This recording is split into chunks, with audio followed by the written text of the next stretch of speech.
Barry is back because we're going to toss the pigskin in today's game, football, for your Magnavox Odyssey 2. Let's go ahead and take football. Let's pop it in my Odyssey 2 and see how it holds up today. Let's go to the game. Football was published by Magnavox and carries copyright year of 1978, making it one of the earliest games released for the system. Over in Europe, it was called American Football for the Philips video pack. The back of the box says the following: Football, all the pro action. You captain a team of realistic electronic superstars. Call the signals. Drop back in the pocket and pass. Run for yardage or try for a field goal. There's a full complement of offensive and defensive play options, including widely varying running and passing situations. Just about anything is possible, including interceptions. Unique on-screen electronic sensors automate play action. The defensive linemen automatically follow the ball. On-screen digital readouts count down the clock and show the score. Full sync sound. An electronic crowd cheers. The whistle blows after each play. A triumphant bugle sounds charge after every touchdown. Odyssey 2 football has everything except instant replays. You'll never see the same thing twice. 2 players. Football is a football game for 2 players only. It consists of a single 3-minute game, although it will take much longer than 3 minutes due to all the time the clock stops while playing. Also, there is no overtime and games can end in a tie. When a team has the ball, they will only have 4 downs total to score. Both the offense and defense need to call a play by holding the joystick in one of 8 positions as shown in the manual and pressing the button. In a sense, this can serve as a pause feature or for a way for a frustrated player to freeze the game, as the game won't allow the ball to snap until both joysticks call a play. The manual shows the 8 plays. In the first 6 plays, one wide receiver will automatically run the route that is shown in the manual. In order to complete a pass, the quarterback must throw the ball to contact the receiver on his route, as the computer will not adjust to get a close thrown ball, and you can only take control of the receiver once he catches the ball. The last 2 plays are punt and field goal attempts. I tried several times to kick a successful field goal, but never did, so it may be best just to try to get a touchdown or to punt the ball away.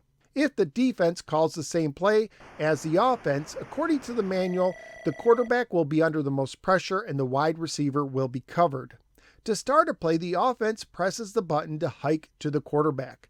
That player can now use the joystick to move the quarterback and press the button to throw or kick depending on the play call.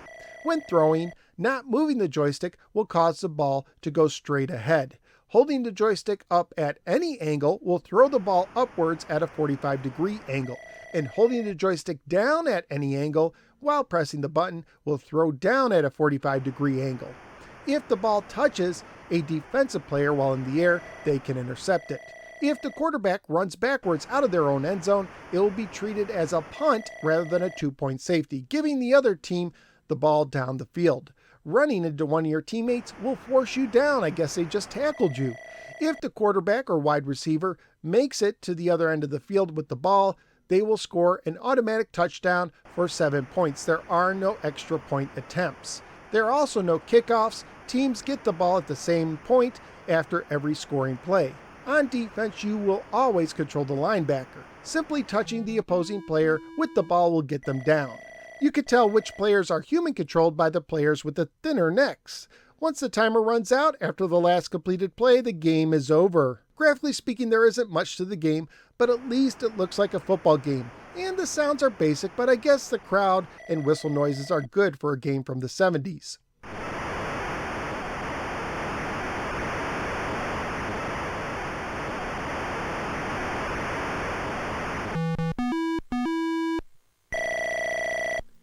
Family-friendly wise, the game would most likely get an E for everyone rating if it was released today. Currently at pricecharting.com, the game has a value of $4 loose, $9 complete, and $17 new. So what did I think of football for the Odyssey 2? Compared to Atari's first football game for the 2600, this game is pretty impressive and a good early step for video football games. That being said, it hasn't aged well. The controls, especially completing the pass and play calling, have a learning curve. The field goals aren't worth attempting in my humble opinion. The computer-controlled defensive players freeze up at times, And if a wide receiver gets past a defender, there's no way to catch up to them. So it's one of those early football games where I appreciate what it contributed to the genre, but I have a hard time recommending it to actually play. Usually at this time I rank the game against other previously reviewed games for the same system based on my enjoyment of the game as a single player.